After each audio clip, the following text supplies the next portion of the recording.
शिवराज सिंह चौहान ने उनके उस वक्तव्य का समर्थन करके कहीं ना कहीं यह स्पष्ट कर दिया कि उन्होंने जो भारत के संविधान के अंतर्गत शपथ ली थी कि हम भारत के संविधान को निहित रखेंगे, अक्षुण्ण रखेंगे, उसके खिलाफ जाकर के उन्होंने इस तरह का वक्तव्य दिया।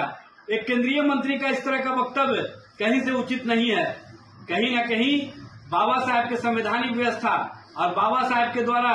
बनाए गए संविधान को आरएसएस और भारतीय जनता पार्टी स्वीकार करने के लिए तैयार नहीं है। ठीक ही कहा राहुल गांधी जी ने कि ये जो आरएसएस और भारतीय जनता पार्टी है कहीं ना कहीं नफरत की राजनीति चाहती है और भारत में जो संवैधानिक व्यवस्था है उसको छिन्न भिन्न करके अपने अनुसार भारत को चलाना चाहती है। लेकिन भारत के लोग जो शोषित है, जो वंचित है, जो पिछड़ा है, जो अति पिछड़ा है, जो दलित है, आदिवासी है,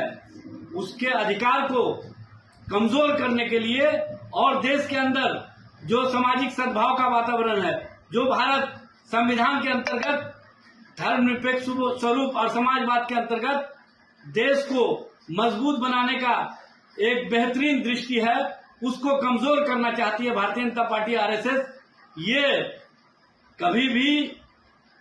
हम लोग स्वीकार नहीं कर सकते हैं। और तेजस्वी प्रसाद यादव जी ने भी